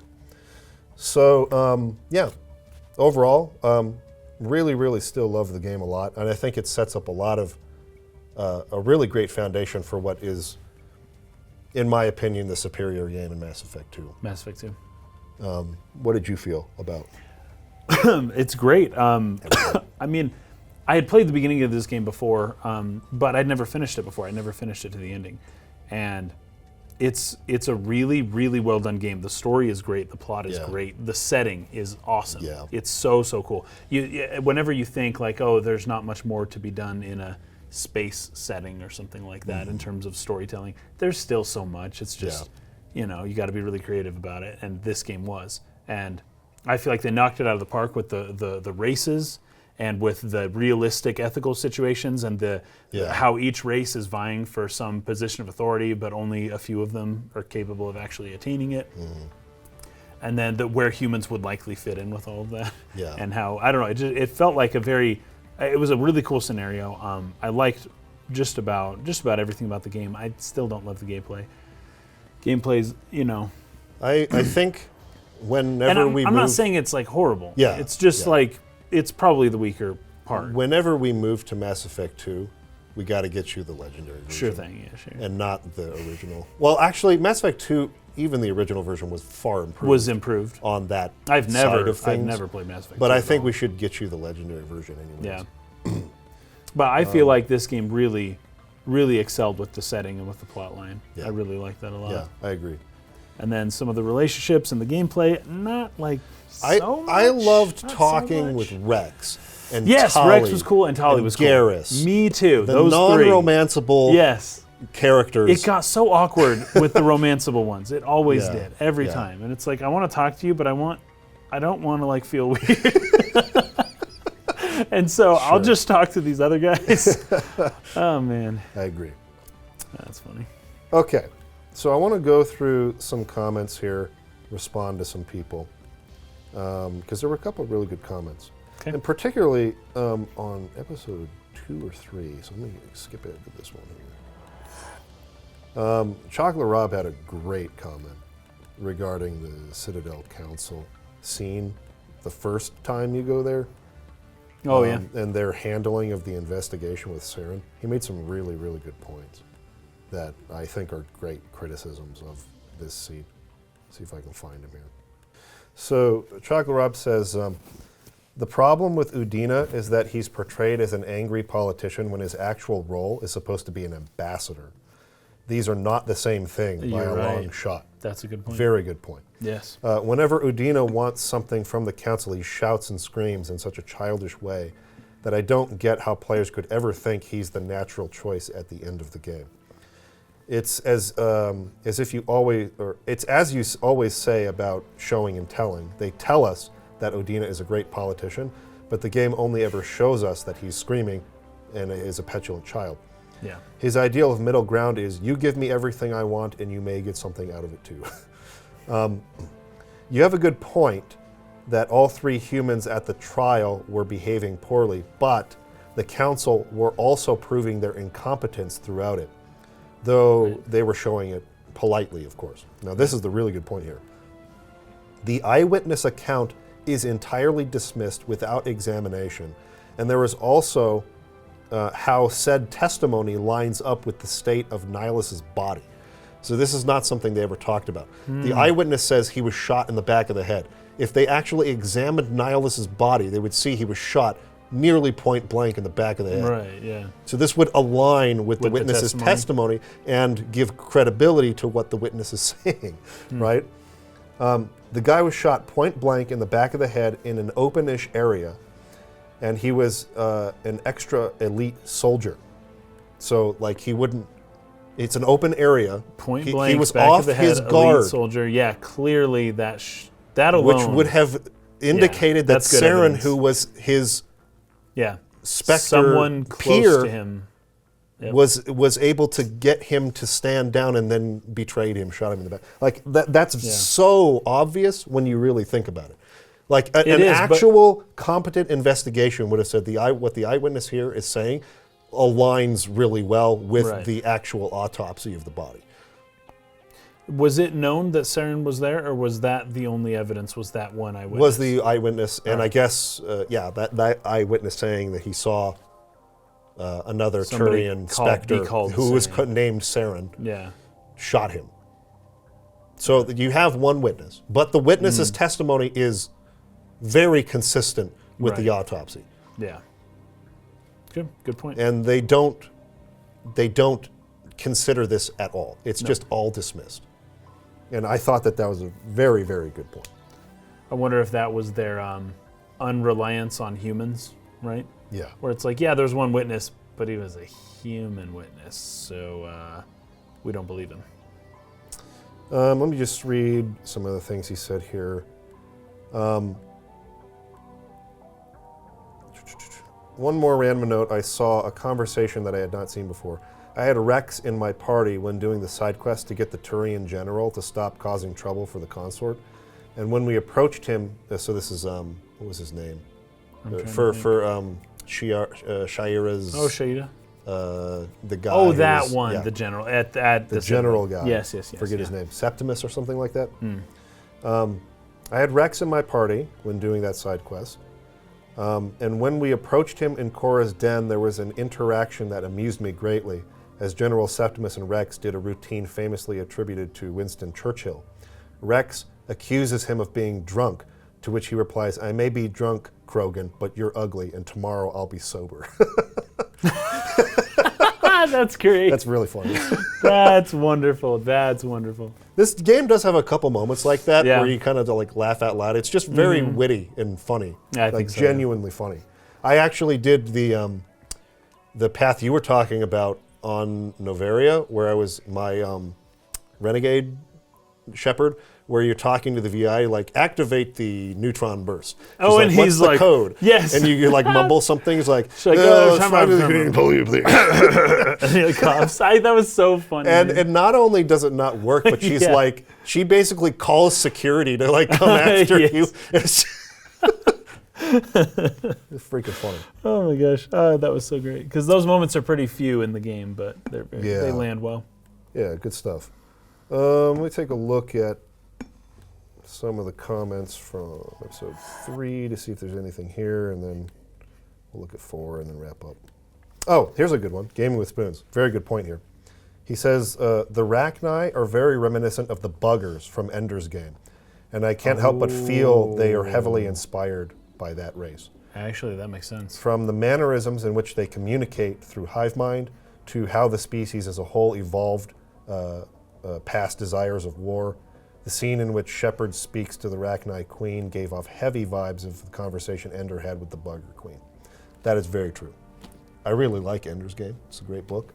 And I think there's really a lot of pretty transparent references to other science fiction. I talked about that episode of Star Trek The Next Generation, but there's, of course, Babylon 5, which I have not seen. It's a show that I really should and need to get into. But there's some people who talk about, a lot of things that seem to have been lifted straight from there. There's this that seems to have been pretty much lifted from Ender's Game. So there's definitely a lot of borrowing going on in Mass Effect from other stuff. Oh, Medi Joe. This is an interesting point from Chocolate Rob. He says, the Batarians withdrew from the Citadel because of the humans being shown favor by the Council when expanding into the territory.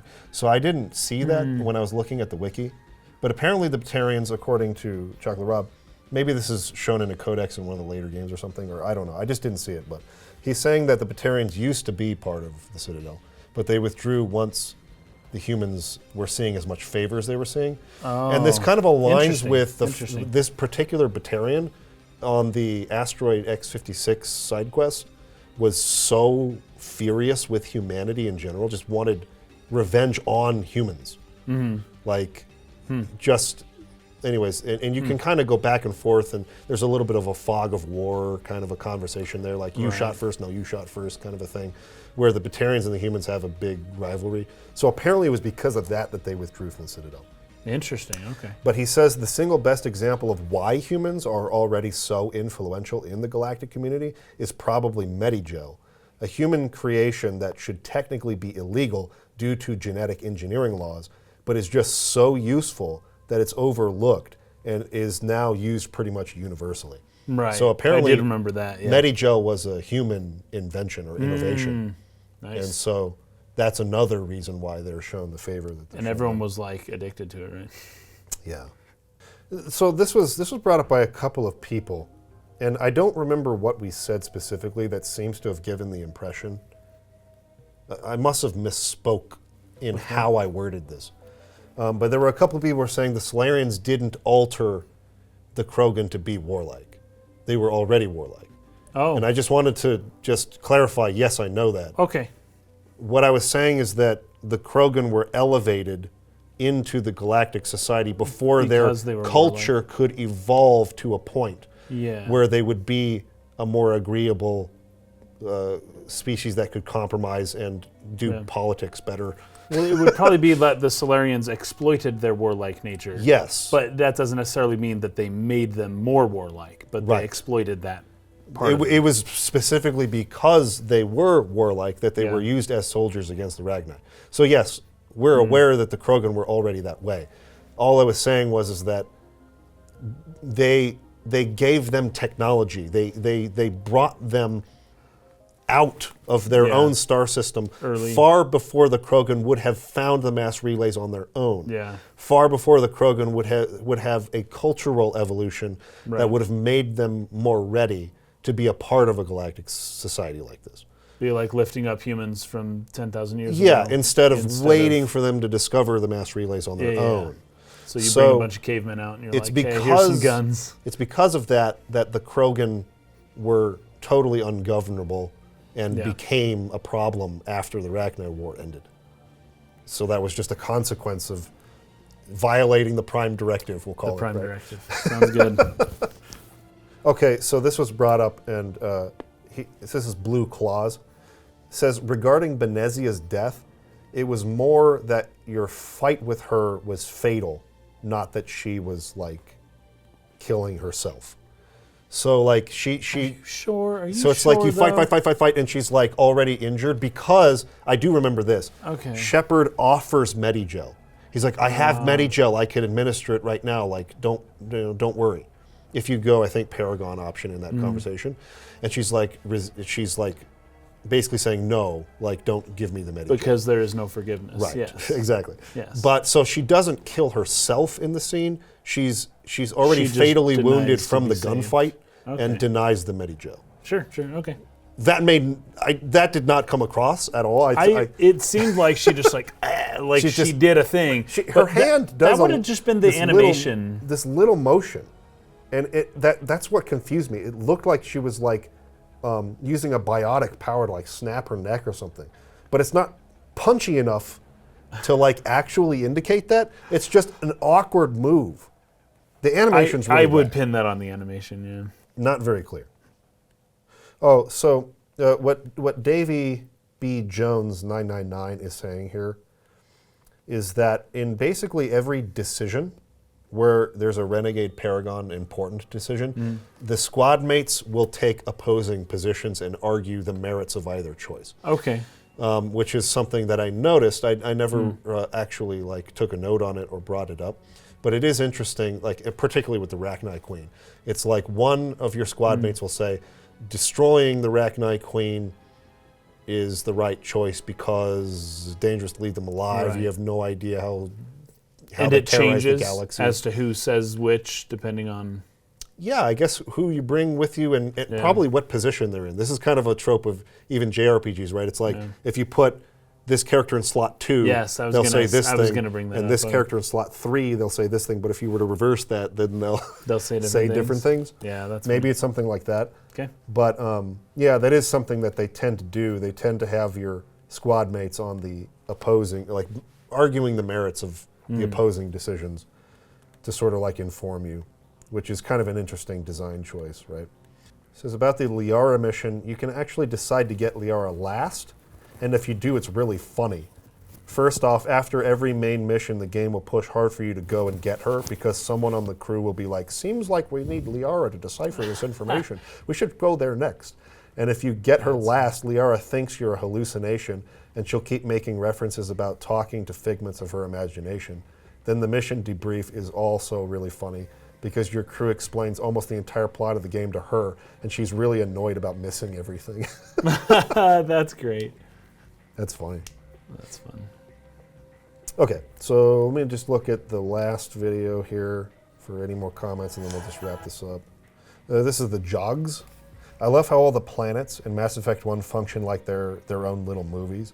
The political intrigue of Novaria, followed by an alien-style bug hunt, the Lovecraftian mind-controlled dread of Feros, the ancient exploration of the Liara dig site, etc. It feels like they could be little Flash Gordon serial episodes of their own. I agree Sure, with that. yeah, I agree. It's a big part of what I like about Yeah. the Western-style RPG in general is they Episodic feel and a bit episodic like Yeah, that totally. in their little side quests. Yeah, I agree. One thing I meant to say earlier, you were talking about the awkwardness of the middle school drama of choosing Yes, between yes. two love interests. Yes, of course. I feel like The Witcher 3 did a witty and better job of handling that Yeah. because you can try romancing Triss and Yennefer if you want. Oh, right. But they find out because they're actually friends at the end of the game that you're doing this, and they like invite you in to seduce you, and then they just like fetch you, like they like beat you up or something. They're like, and then you don't get either of them. You don't get So it's either. like they kind of Right. team up against you if you try to romance both at the same That's time. hilarious. But a Witcher trying to get with a girl Is a lot different than is a lot commander different than the officer. general trying to get For with sure. the crew. Okay. Orc Brand is saying, I'm curious how Kason would experience playing a long game with a lot of consequential choices, like the recent Pathfinder CRPGs, Wrath of the Righteous especially. The FOMO would probably be torture. You know, I have not heard of those games, and I have no desire to play either of them based on what you just said. So, Davy Jones again here. Fun fact, there is another way to save Rex, but it's nearly impossible to stumble into it for a first-time player. And even most people who have played the game multiple times before probably don't know that this scenario even exists. So for background, in order for the game to function, you need at least 2 squad members to be available at all times. It is impossible to only have 1 squad member available to be selected in order to start a mission.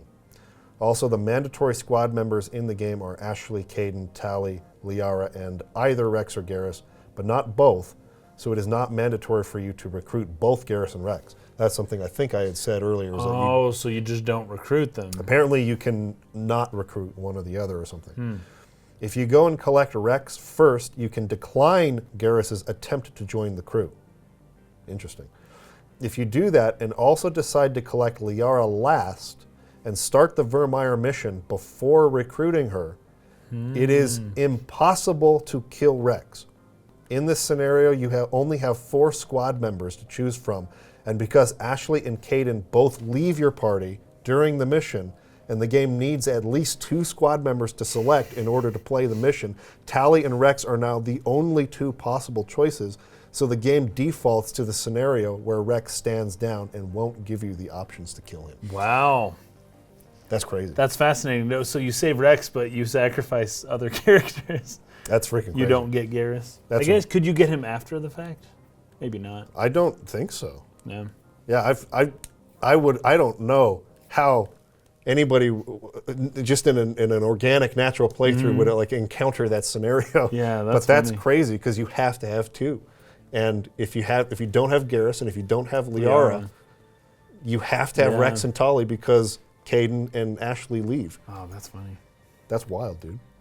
Thank you for bringing that up. Yeah, that's good to know. I might try that in my next playthrough just to see. He says, so this is Orc Brand. You touch on a theme that is explored somewhat in Xenosaga, Episode 1. The drug that cures psychopathy and the effects that it may have on a person who reflects on their psychopathic behavior after taking the drug. This is a plot point in the arc of Andrew Cherenkov, who is a bit of a Ramses homage. I'm going to save that comment because I haven't played Xenosaga, but that's interesting to know. I'll keep that in mind when I play the game eventually. David Sex. I have a hard time with this one. It's S-Z-A-K-S. Shocks? That sounds Polish. It does sound Polish. I think it might be. Don't know if you guys were able to get to the Rogue, I guess it's not VI, but Rogue 6 side mission on Luna, but thought I would mention it since you guys didn't talk about it. It's a pretty straightforward mission overall, but it does have a neat little message at the end if you care to take the time to decode it. But most notably, it unlocks the prestige classes for Commander Shepard. You did the Luna mission, right? Yeah. Yeah, so like I didn't realize on my first playthrough I did this very, very late in the game. So I was like, oh, maybe I just gained enough experience to have like unlocked the prestige classes or something like that. Oh yeah. But then on my Renegade playthrough I went and did it like first. And it's like, oh, it's just literally this mission unlocks your prestige. I could have done this way earlier on the other run. So yeah, that's how you get the prestige classes. Is you got to do the Rogue 6 side mission on the moon, on Earth's moon. Well, that's clever that they would have put it there because that's a place most people will want to go. That's like the place people will definitely visit when they play this game. Oh, this is something to bring up. Gloating Swine says each background has a tie-in to one side quest in the game. If I remember correctly, the quests are always present. You just get different dialogue and options based on your background. So all the little quests that involve the character's psychological profile and like stuff you chose at the beginning of the game, they're always there, so you can do them all. It's just that the tie-in to the character's background will be present in the dialogue based on which one only you for actually those ones. chose. Okay, cool. But you can still do all of them. Oh, okay, right? that makes sense. That makes sense. Yeah. We'll just leave it at that for now, but that'll be it for our Mass Effect analysis. Thank you for those of you who joined us. Wasn't nearly as many as on some of the past ones. Understandable. People really like JRPGs on this channel, but I just needed a break. I feel like I've had that break, and I'm good to jump into Final Fantasy Tactics. Yeah, now. I'm eager too. So yeah, I should let people know where to play up to.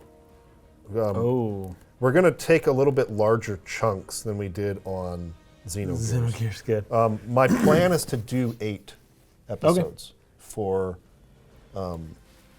Final Fantasy Tactics. And I know a lot of people, because there was at least one person who was like, there's definitely going to be at least 20 episodes, just like with Xenogears. No, there won't be because I won't allow it. We won't let that happen again. But also I don't think it's really necessary. Yeah, Xenogears just had too much additional peripheral stuff to talk about. Yeah, there's not quite as much of that sort of thing to bring into it, and so the conversation won't be nearly as dense. Okay, I figured it out. So, play up through the Thieves' Fort battle. Do all of the cutscenes at Igro's castle after that, up to the Lenalia Plateau. So right as you get to the point where you can go to Lenalia Plateau for that mission, stop there. So the last battle you will fight will be the Thieves' Port, but watch all the cutscenes at Igra's Castle and Mandalia Plains after that, I believe, where there's a scene with Delita. Get all the way through that and then stop at Lanalia Plateau. That is where you should play up to for Final Fantasy Tactics. I don't know how far we will get because we'll be doing dev history. But my plan is to do dev history and up to that point, but we may have to split that into another episode, which might make the series a 9-episode series instead of an 8-episode series. Sure. But we'll see. But that's the plan. So play up to there. See you guys next week. Thank you for your support. Peace out. See you next time.